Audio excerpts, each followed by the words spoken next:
under a different yoke refers to being paired with a partner or in a relationship that is fundamentally unequal, especially in a spiritual or religious context, creating an incompatible or mismatched partnership.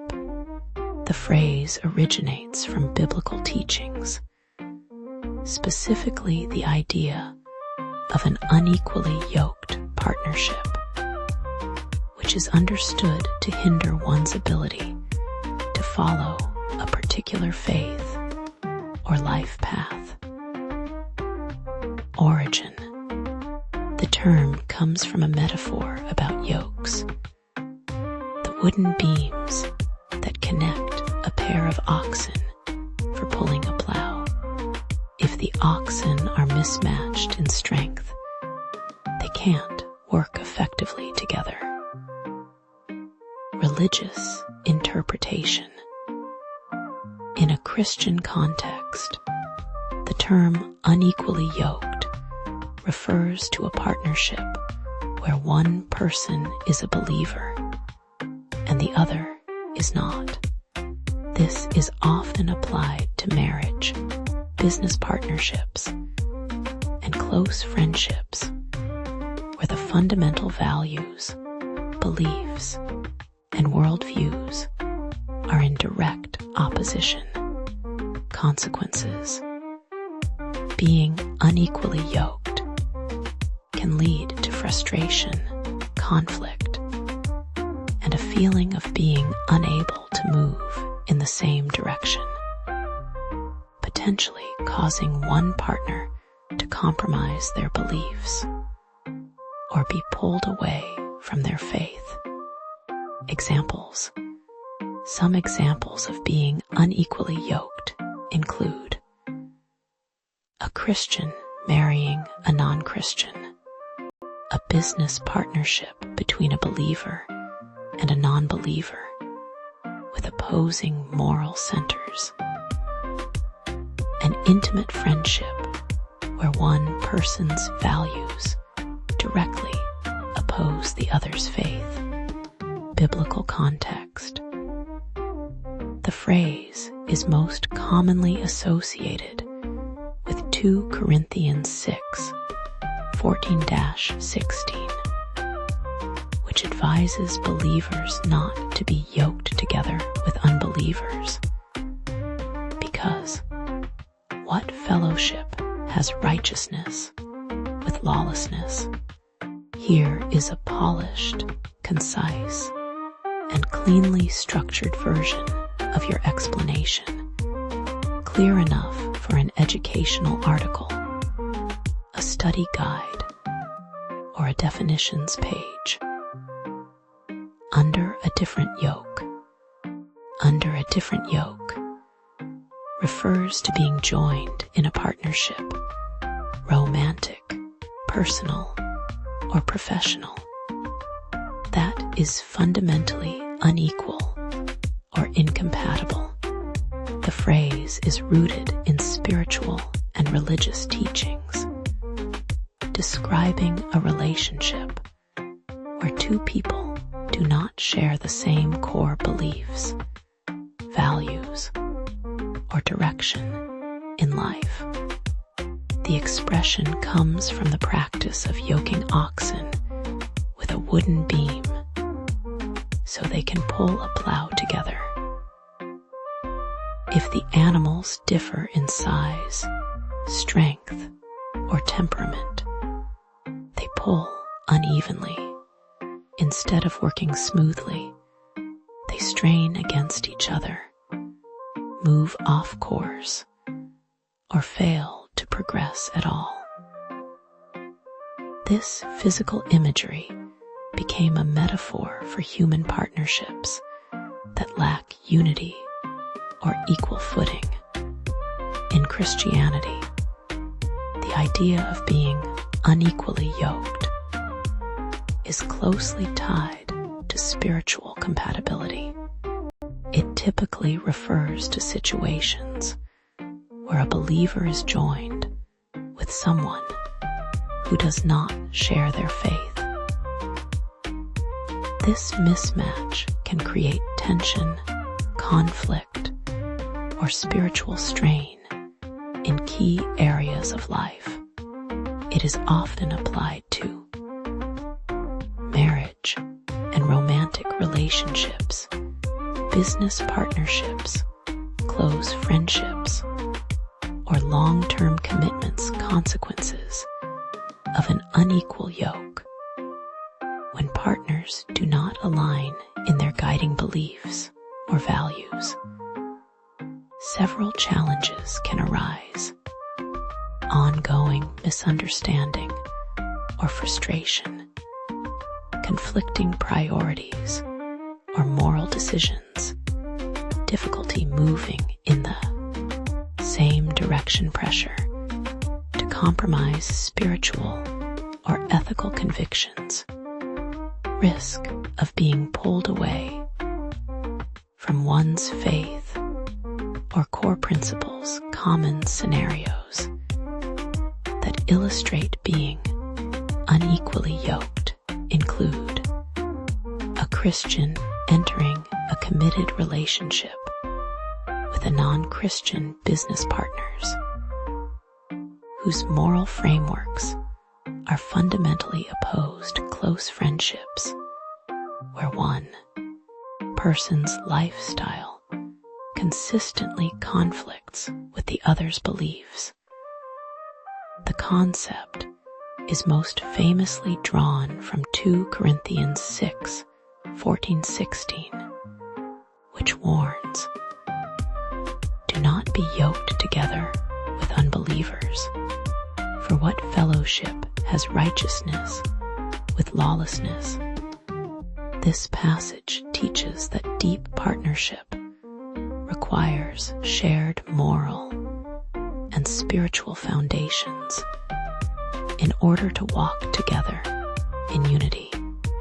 If you want, I can also format this for a dictionary-style entry, a sermon or devotional, a youth group teaching, a short social media explanation, a more scholarly or theological version.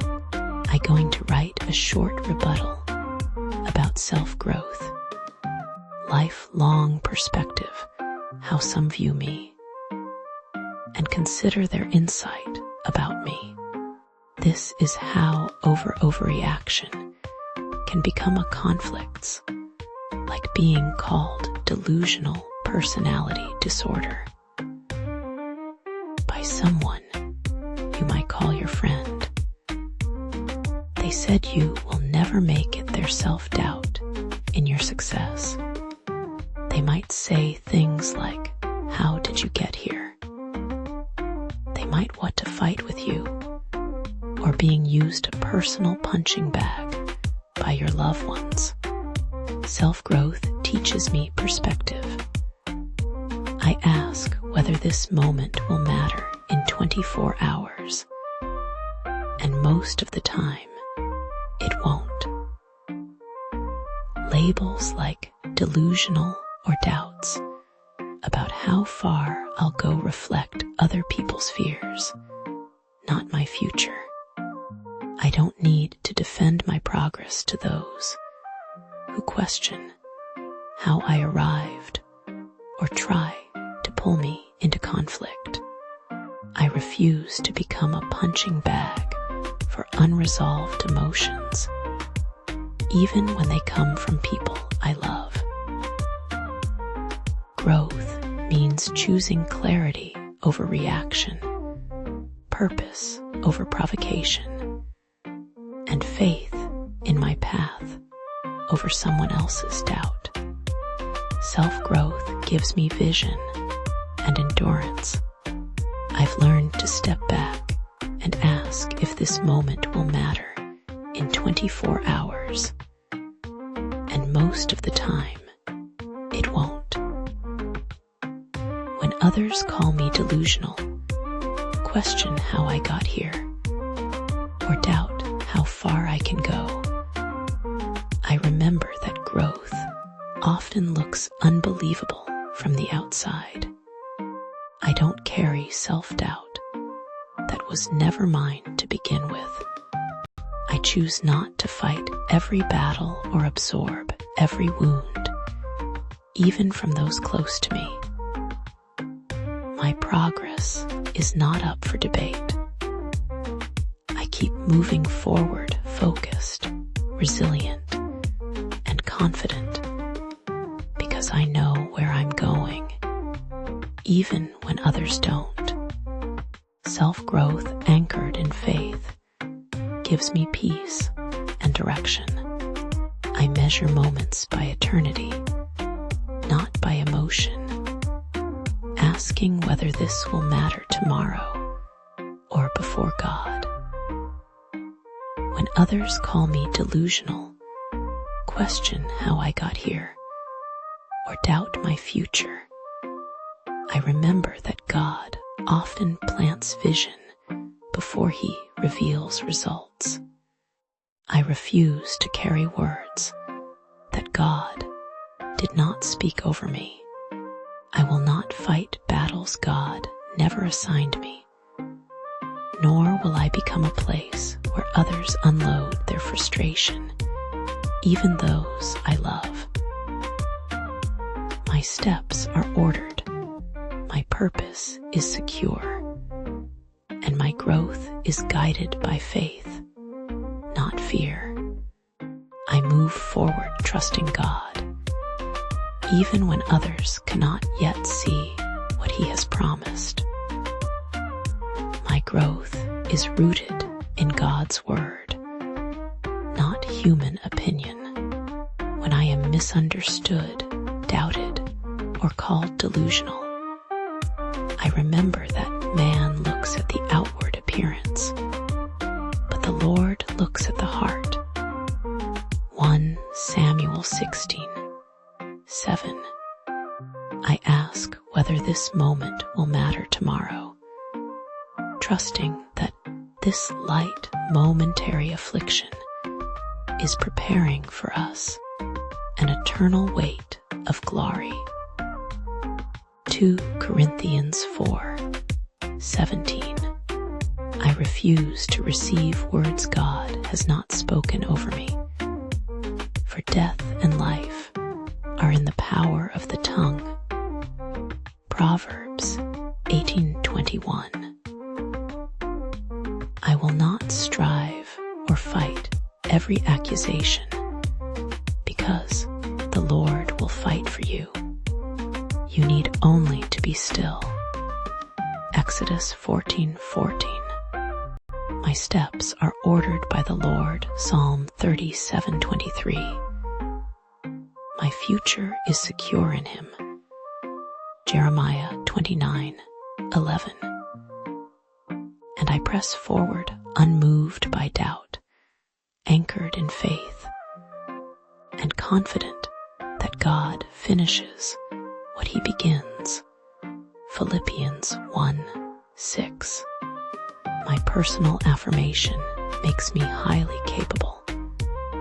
I rise to every challenge set in front of me. Therefore, my potential is limitless. I don't have to be boosting here. I like for you to stay focused on strengths, not focused on my shortcomings, always staying positive. I try to stay rooted in God's word, not shaken by people's opinions. My steps are ordered by the Lord, and my future is secure in his hands. I do not receive words that God has not spoken over me. When I am misunderstood or doubted, I remember that God sees my heart and knows my purpose. I will not react in anger or fear, because the Lord fights my battles. I release offense, refuse self-doubt, and walk forward in faith. What God has begun in me, he will faithfully complete. I move with peace, confidence, and obedience, trusting His timing and His promises. Here are some scriptures listed, some affirmation. The Lord orders my steps. Psalm 37:23. The Lord looks at the heart. 1 Samuel 16:7. No weapon formed against me shall prosper. Isaiah 54:17. The Lord will fight for me. I need only to be still. Exodus 14:14. I am confident of this. He who began a good work in me will carry it on to completion. Philippians 1:6. This light momentary affliction is preparing for me an eternal weight of glory. 2 Corinthians 4:17. God has plans to prosper me and not to harm me, plans to give me hope and a future. Jeremiah 29:11. I walk by faith, not by sight. 2 Corinthians 5:7. The Lord orders my steps. Even when the path is quiet, even when the crowd can't see it. Psalm 37:23. Man looks at the outside, labels, doubts, assumptions, but the Lord looks at my heart. 1 Samuel 16:7. No weapon formed against me, no word, no lie, no doubt, will prosper. Isaiah 54:17. I will not fight battles I wasn't called to. Because the Lord fights for me, I stand still. Exodus 14:14. This moment, this pressure, this misunderstanding is light and temporary, working something eternal in me. 2 Corinthians 4:17. I walk by faith, not by sight, not by opinions, not by timelines, not by fear. 2 Corinthians 5:7. I am confident of this. He who began this work in me will finish it. Philippians 1:6. The plan is already written. Hope, a future, purpose. Jeremiah 29:11. So I move forward, not rushed, not shaken, but anchored, ordered, covered by God.